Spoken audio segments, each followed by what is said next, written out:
Hi అండి, అందరికీ నమస్కారం. Welcome to my channel Usharu vlogs. Blouse cutting నేర్చుకోవాలని చాలామందికి ఉంటుంది. కానీ ఎక్కడ నుంచి మొదలు పెట్టాలి, ఏ మెజర్మెంట్ ఎలా తీసుకోవాలి, ఏ లైన్ ఎక్కడ వేయాలి అనే సందేహాలతో చాలామంది మధ్యలోనే ఆపేస్తారు. ఈరోజు వీడియోలో నేను ఒక్కో స్టెప్ని చాలా సింపుల్గా బిగినర్స్కి కూడా సులభంగా అర్థమయ్యే విధంగా చూపించబోతున్నాను. ఈ వీడియో పూర్తిగా చూస్తే మీరు కూడా కాన్ఫిడెంట్గా బ్లౌజ్ కటింగ్ చేయగలుగుతారు. కాబట్టి వీడియోను మధ్యలో ఎక్కడా స్కిప్ చేయకుండా చివరి వరకు చూడండి. వీడియోలోకి వెళ్ళే ముందు ఈ వీడియో చూస్తున్న వాళ్ళకు ఒక స్మాల్ రిక్వెస్ట్ అండి. మన ఛానల్ని కనుక సబ్స్క్రైబ్ చేయకుండా వీడియో చూస్తున్నట్టయితే తప్పకుండా సబ్స్క్రైబ్ చేయగలరు. అలాగే ఈ వీడియో నచ్చితే ఒక లైక్ చేసి ఎలా అనిపించిందో కామెంట్ సెక్షన్లో కామెంట్ చేయండి. ఇప్పుడు బ్లౌజ్ ఏ విధంగా కట్ చేయాలో చూసేద్దాం. మనం బ్లౌజ్ కట్ చేయాలి అంటే ముందుగా క్లాత్ని ఎలాంటి ముడతలు లేకోకుండా ఉండాలి. అవసరమైతే లైనింగ్ క్లాత్ని ఖచ్చితంగా పిండేసుకోవాలండి. పిండేసి చక్కగా మడత పెట్టేసుకోవాలి. మనం పిండేసిన తర్వాత ముక్కలు అనేవి క్రాస్గా ఎగుడు దిగుడుగా ఉంటాయండి. వాటన్నిటినీ కరెక్ట్గా ఉండేలాగా స్ట్రైట్గా లైన్ డ్రా చేసుకొని మరి కట్ చేసుకోవాలి. ఇక్కడైతే మనం బ్యాక్ పార్ట్ కట్ చేస్తాం కదా, ఇక్కడైతే పర్లేదు, మంచిగానే ఉంది. కొద్దిగా పోగులు అనేవి బయటకు వచ్చేసాయి, వాటి వరకు కట్ చేసుకుందాము. ముందుగా మనం క్లాత్ను సరిగ్గా మడత పెట్టుకోవడం నేర్చుకోవాలి అండి. అదే మంచి కటింగ్కు మొదటి స్టెప్ అనమాట. క్లాత్ వంకరగా ఉంటే మాత్రం కటింగ్ కూడా తప్పుగా వచ్చే అవకాశం ఉంటుంది.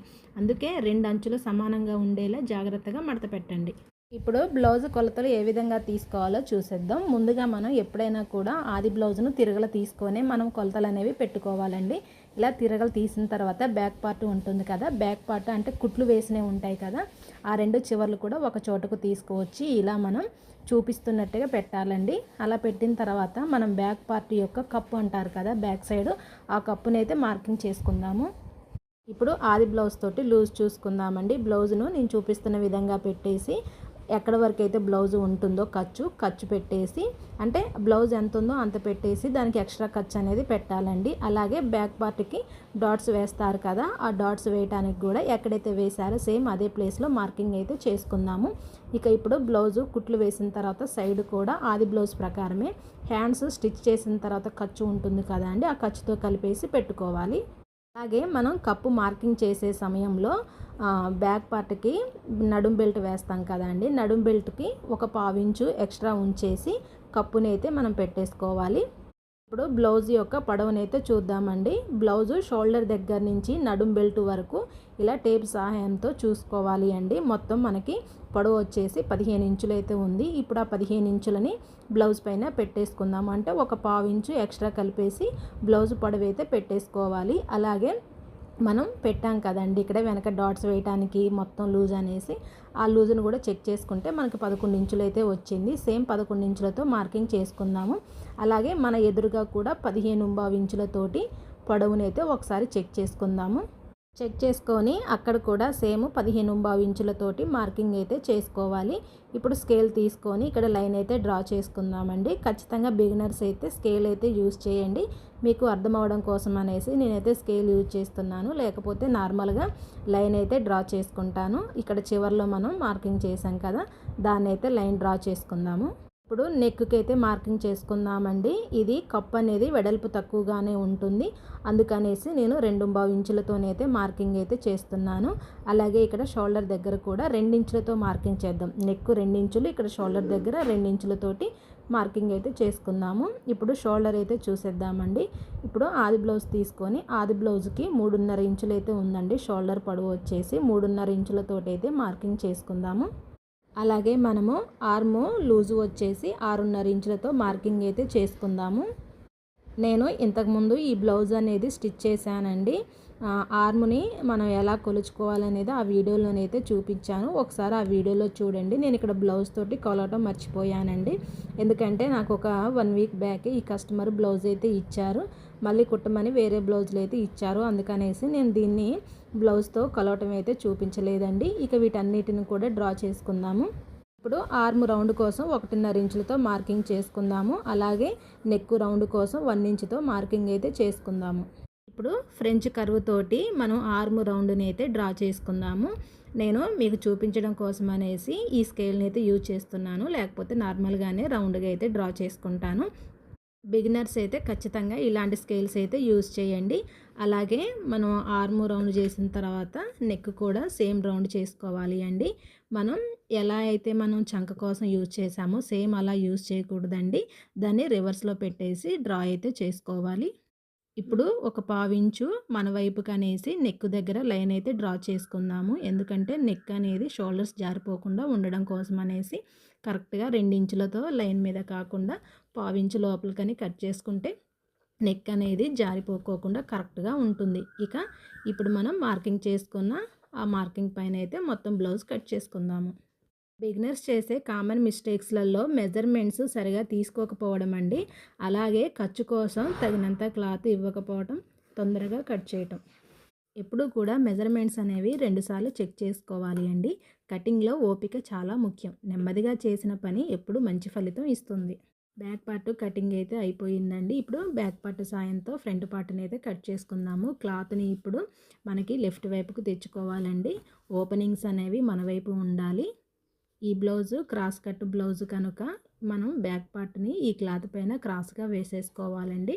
షేప్ బెల్టుల కోసం ఒక 2 ఇంచుల మందం బ్యాక్ పార్ట్ కప్పుని అయితే ఈ విధంగా మడుచుకొని క్లాత్ పైన అడ్జస్ట్ అయితే చేసుకుందాము. ఎందుకంటే ఈ ఫ్రంట్ పార్ట్కి పీసెస్ అంటే జాయింట్ ముక్కలు పడుకోకుండా చూసుకుందాము. క్లాత్ అనేది 1 మీటర్ ఉంది కనుక ముక్కలు పడుకోకుండా చూసుకుందాం.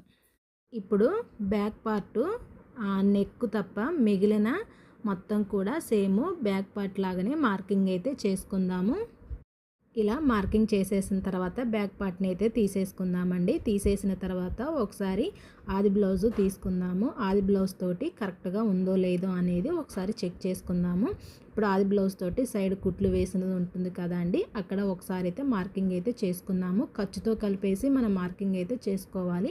అలాగే ఫ్రంట్ పార్ట్ యొక్క పొడవును కూడా షోల్డర్ దగ్గర పెట్టేసి మనం ఇక్కడ ఫ్రంట్ పార్ట్కి డాట్ వేస్తాం కదండి సెంటర్లో, ఈ సెంటర్లో ఉండే డాట్ తోటి ఇలా పట్టేసుకొని చూస్తే మనకి పొడవు అనేది తెలుస్తుంది.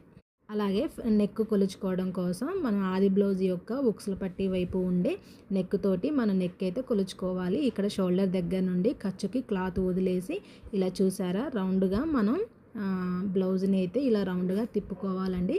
తిప్పుకొని అంటే చేతి పనికి మనం హెమ్మింగ్ చేసుకుంటాం కదా, దానికోసం ఒక పావించు ఎక్స్ట్రా పెట్టేసుకొని అలాగే షేప్ బెల్ట్ డాట్స్ వేస్తాం కదండి, డాట్స్ కూడా ఖర్చు వదిలేసుకొని మార్కింగ్ అయితే చేసుకుందాము. అలాగే మనం చంకకి ఫ్రంట్ పార్ట్కి ఒక పావించు ఎక్స్ట్రా, ఎందుకంటే హ్యాండ్స్కి కరువు తీసుకుంటాం కనుక దీనికి కూడా కరువు అనేది తీయాలి. అలాగే ఇప్పుడు ఫ్రంట్ పార్ట్కి షేప్ బెల్ట్ దగ్గర మనం సెంటర్లో పాయింట్ చేసాం కదండి, అక్కడ వరకు రౌండ్గా వచ్చేలాగా ఆ 2 మార్కింగ్స్ని కలుపుతూ లైన్ అయితే డ్రా చేసుకోవాలండి రౌండ్గా. ఇప్పుడు ఫ్రంట్ పార్ట్ని అయితే కట్ చేసుకుందాము. చేసే సమయంలో కత్తెరని బలంగా పట్టుకోకూడదండి. చాలా స్మూత్గా రౌండ్ తిరిగే దగ్గర చాలా జాగ్రత్తగా అయితే కట్ చేయాలి. ఒకేసారి సడన్గా కట్ చేయకూడదండి. చిన్న చిన్నగా నెమ్మదిగా కట్ చేసుకుంటూ వెళ్ళాలి. అసలు ప్రత్యేకంగా ఏంటంటే నెక్ కానీ ఆర్మ్ హోల్ రౌండ్ కరువు చేసే దగ్గర జాగ్రత్తగా కట్ చేయాలి. చిన్న పొరపాటు కూడా ఈ బ్లౌజ్ కటింగ్ మీద దాని ప్రభావం చూపెడుతుంది. ఇలా ఫ్రంట్ పార్ట్ కట్ చేసుకున్న తర్వాత ఖచ్చితంగా ఉల్టా పల్టా మార్కింగ్ అయితే చేసుకుందాము. ఇప్పుడు ఆది బ్లౌజ్ తీసుకొని ఉక్సుల పట్టి వైపు ఉండే నెక్ తోటి మనం కట్ చేసిన ఈ లైనింగ్ పార్ట్ని అయితే ఒకసారి చెక్ చేసుకోవాలి. కరెక్ట్గా నెక్ అయితే సరిపోయింది. అలాగే ఉక్సుల పట్టి వైపు ఉండే పొడవు కూడా కరెక్ట్గా సరిపోయింది. ఇది పక్కన పెట్టేసి మనం హ్యాండ్స్ అయితే కట్ చేసుకుందాము. హ్యాండ్స్ కోసం వచ్చేసి క్లాత్ని 4 మడతలుగా అయితే వేసుకోవాలి. ఫ్రంట్ పార్ట్కి డాట్స్ మార్కింగ్ చేయటం అయితే మర్చిపోయానండి. ఇప్పుడు టక్స్ అయితే ఎలా ఇచ్చుకోవాలో చూద్దాము.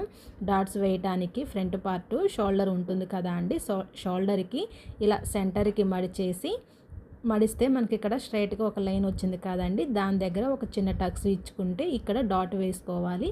అలాగే ఇప్పుడు అంటే మనం ఉక్సులు పట్టి కాజలు పట్టి వేస్తాం కదా, అటు సైడ్ కూడా సెంటర్లో ఒక చిన్న టక్స్ ఇచ్చేసుకుంటే అక్కడ కూడా డాట్ అయితే వేసుకోవచ్చు. అలాగే చంక వైపు కూడా అండ్ మధ్యలో వేసిన డాట్కి ఎదురుగా వచ్చేలాగా అక్కడ ఒక చిన్న టక్స్ ఇచ్చుకుంటే సరిపోతుంది. ఇప్పుడు హ్యాండ్స్ ఎలా కట్ చేసుకోవాలో చూసేద్దాము. హ్యాండ్స్ని 4 మడతలుగా వేసుకోవాలి. ఇటు సైడ్ ఎడ్జెస్ ఉన్నాయి కదా, ఇవి స్ట్రైట్గా ఉండేలాగా కట్ చేసుకోవాలి. ఎగుడు దిగుడు లేకుండా చూసుకోవాలి. ఒకసారి ఆది బ్లౌజ్ తోటి హ్యాండ్స్ అయితే చూసుకుందామండి. ఇలా సెంటర్లోకి అయితే పట్టుకోవాలి. అంటే మనం టక్స్ ఇచ్చేసి స్టార్టింగ్ కుట్టడం స్టార్ట్ చేస్తాం కదా, అక్కడ అనమాట షోల్డర్స్ దగ్గర కరెక్ట్గా పట్టుకోవాలి. మనం కట్ చేసే లైనింగ్ ఒక పావించు ఎక్స్ట్రా అయితే ఉంచాలండి. ఆది బ్లౌజ్ కన్నా ఒక పావించు ఎక్స్ట్రా తోటి మార్కింగ్ అయితే చేసుకోవాలి. అలాగే షోల్డర్ పైన ఉన్న ఖర్చును కూడా సేమ్ పైకి అనేసేయాలి. ఇక తర్వాత హ్యాండ్కి కుట్లు వేసిన దగ్గర ఉంటుంది కదా అండి చివర, అది కూడా సేమ్ ఆది బ్లౌజ్ ప్రకారమే క్లాత్ అనేది కిందికి అనేసి పెట్టాలి.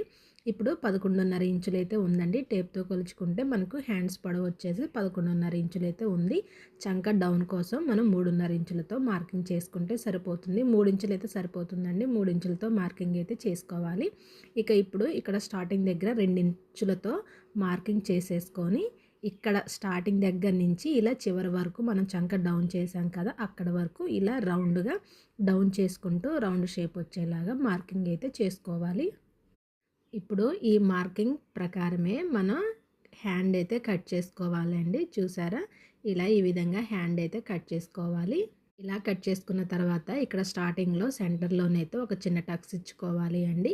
ఇచ్చిన తర్వాత మనం 2 ఇంచులు మార్కింగ్ చేసాం కదా, అక్కడి నుంచి మనం పావించు ఈ విధంగా క్రాస్ అయితే తీసుకోవాలి అండి. తీసిన తర్వాత ఇక్కడ సెంటర్లో ఒక చిన్న టక్స్ ఇచ్చుకుందాము. తర్వాత హ్యాండ్ స్టార్టింగ్ ఇక్కడ జాయింట్ ఉంటుంది కదండి, అది కూడా కట్ చేసుకోవాలి. 2 పీసెస్ మీదనే కట్ చేసుకోవాలి అండి. చేసిన తర్వాత మనం ఉల్టా పల్టా తెలియడం కోసం మార్కింగ్ అయితే చేసుకుందాము. మనకు బ్లౌజ్కు కావాల్సిన 3 పార్ట్స్ అయితే కటింగ్ అయితే అయిపోయిందండి. ఇక ఇప్పుడు మనం నడుంకి బెల్ట్ వేస్తాం కదా అండి, నడుం బెల్ట్, దానికోసం ఇలా అంచుల వైపు ఉండే క్లాత్ని అయితే కట్ చేసుకుందాము. అలాగే చేతులకి కొంచెం చంక సైడు ముక్కలైతే పడతాయండి, వాటి కోసం కూడా క్లాత్ని అయితే కట్ చేసుకుందాము. హ్యాండ్స్కు చంక ముక్కలు కొద్దిగా తక్కువగానే పడుతున్నాయండి. ఇప్పుడు నేను కట్ చేసే ఈ క్లాత్ అయితే సరిపోతుంది. కొంచెం మనం సరి చూసుకొని కట్ చేసుకుంటే పర్లేదండి, సరిపోతాయి. ఇలా 2 ముక్కలు అంటే ఒక్కొక్క హ్యాండ్కి 2 ముక్కలు అవసరమవుతాయి కనుక ఇలా 2 ముక్కలు కట్ చేసి మార్కింగ్ అయితే చేశాను. కుట్టేటప్పుడు మనం ఒక్కోసారి మర్చిపోయి ఒకటి తిరగల ఒకటి మరగల కుడతామండి, అందుకనేసి నేనైతే కంపల్సరీ మార్కింగ్ అయితే వేస్తాను. మనం ఇందాక నడుం బెల్ట్కి కట్ చేసాం కదండి క్లాత్, అంచుల వైపు ఉండే క్లాత్, అది సరిపోదండి. ఇక్కడ ఇంకొంచెం అంచు వైపు ఉండే క్లాత్ అయితే ఉంది, ఇది కూడా కట్ చేసుకుందాము. ఎందుకంటే మనకు ఉక్సుల పట్టీకి కూడా అవసరం అవుతుంది కనుక కట్ చేసుకొని పక్కన పెట్టేసుకుందాము. అలాగే రెండవ హ్యాండ్కి కూడా క్లాత్ కోసం చివర్లో చూస్తానండి. ఇక ఇప్పుడు ఇందులోనైతే మనం షేప్ బెల్టులను అయితే కట్ చేసుకుందాము. ఇది కూడా అంచుల వైపు ఉండే క్లాత్ అండి. ఇక దీంట్లోనైతే మనం షేప్ బెల్ట్ అయితే కట్ చేసుకుందాము. ఎందుకంటే ఆల్రెడీ నడుం బెల్ట్కి ఉక్సుల బెల్ట్కి కూడా అంచుల వైపు ఉండే క్లాత్ అయితే సరిపోతుంది. ఇక ఇందులో మనం షేప్ బెల్ట్ అయితే కట్ చేసుకుందాము. ఒక షేప్ బెల్ట్ అయితే వస్తుందండి, ఇంకా మిగిలిన క్లాత్ కూడా ఉంది, అందులో కూడా మనం రెండవ షేప్ బెల్ట్ అయితే కట్ చేసుకోవచ్చు. ఇప్పుడు ఒకసారి ఆది బ్లౌజ్ తీసుకుందామండి. ఆది బ్లౌజ్ తోటి అసలు షేప్ బెల్ట్ ఎంత పొడవు ఉంది, ఎంత లూజ్ ఉందనేది చూసుకుందాము. ఇలా ఉక్సుల పట్టీ వైపు ఉండే బెల్ట్తోనైతే ఒకసారి చెక్ చేసుకుందామండి. ఖర్చుతో కలిపేసి మార్కింగ్ చేసుకోవాలి. అలాగే లూజు వచ్చేసి సేమ్ ఆది బ్లౌజ్ ఎలా ఉందో అలానే పెట్టేసి ఎక్స్ట్రా మనం ఖర్చు పెట్టాం కదా, ఖర్చు కోసం కూడా కలిపేసి ఇలా మార్కింగ్ అయితే చేసుకోవాలి. మార్కింగ్ చేసిన తర్వాత అటు చివర ఇటు చివర 2 మార్కింగ్లు కూడా ఇలా కలిపేసుకుంటూ షేప్ బెల్ట్ లాగా మనం మార్కింగ్ అయితే చేసుకోవాలి. మార్కింగ్ చేసిన తర్వాత కట్ చేసుకుందాము. మనకు ఒక షేప్ బెల్ట్ అయితే వచ్చింది కదా అండి. ఇక్కడ ఉన్న ఈ ముక్కలు మనం నెక్కి వేయడానికి క్రాస్ ముక్కలుగా యూజ్ అవుతుందనేసి వాటిని కూడా పక్కన పెట్టాను. ఇప్పుడు మిగిలిన క్లాత్లో రెండవ షేప్ బెల్ట్ను కూడా సేమ్ దీనిలాగే మార్కింగ్ చేసుకొని కట్ చేసుకుందాము. మనకు నడుం బెల్టులు వచ్చాయి, అలాగే ఉక్సుల బెల్ట్ వచ్చింది, షేపులు కూడా వచ్చాయండి. మనకి ఇంకా కావాల్సింది కాజాల పట్టి, అలాగే ఇంకొక హ్యాండ్కి ఖర్చు వేయడానికి క్లాత్ అయితే కావాలి. ఇక ఇందులో మిగిలిన క్లాత్లోనైతే తీసేసుకుందాము. అలాగే నెక్ కూడా మన హెమ్మింగ్ చేయడానికి క్రాస్ ముక్కలు అయితే కావాలి. ఇక్కడ కట్ చేస్తున్న ఈ క్లాత్ బ్యాక్ పార్ట్ యొక్క నెక్లోదండి, అది కాజాల పట్టీకి సరిపోతుంది. ఇప్పుడు ఇది మిగిలిన క్లాత్లోది మనం హ్యాండ్కి వేసుకోవటానికి క్లాత్ అయితే ఇది సరిపోతుంది. ఎందుకంటే మనకి చంక వైపే ఉంది కనుక ఆ క్లాత్ అయితే సరిపోతుంది. ఇక ఇప్పుడు మిగిలిన క్లాత్లోనైతే మనం క్రాస్ ముక్కలు అయితే కట్ చేసుకుందాము. క్రాస్ ముక్కలు కట్ చేసుకుంటే బ్లౌజ్ కటింగ్ అయితే కంప్లీట్ అయిపోయినట్టే. ఇది ఫ్రెండ్స్ ఇవాల్టి వీడియో. ఈ బ్లౌజు స్టిచ్చింగ్ వీడియోని కూడా పోస్ట్ చేస్తాను, చూసేయండి. ఈ వీడియోలో బ్లౌజ్ కటింగ్ను స్టెప్ బై స్టెప్ చాలా ఈజీగా చూపించానని అనుకుంటున్నాను. కొత్తగా టైలరింగ్ నేర్చుకునే వారికి పూర్తిగా ఉపయోగపడుతుందని అనుకుంటున్నాను. ఈ వీడియో నచ్చితే లైక్ చేయండి, మీకు ఏమైనా డౌట్స్ ఉంటే కామెంట్ చేయండి. అలాగే మీ ఫ్రెండ్స్ అండ్ ఫ్యామిలీ మెంబర్స్తో ఈ వీడియోని షేర్ చేయండి. ఇంకా మరిన్ని టైలరింగ్ వీడియోల కోసం మన ఛానల్ని సబ్స్క్రైబ్ చేయండి. అలాగే పక్కనే ఉన్న బెల్ ఐకాన్ ప్రెస్ చేస్తే మీ వీడియోస్ పోస్ట్ చేయగానే మీకు నోటిఫికేషన్ రూపంలో మీ వరకు వచ్చేస్తాయి. అప్పటి వరకు మన ఛానల్ని చూస్తూనే ఉండండి. Bye friends.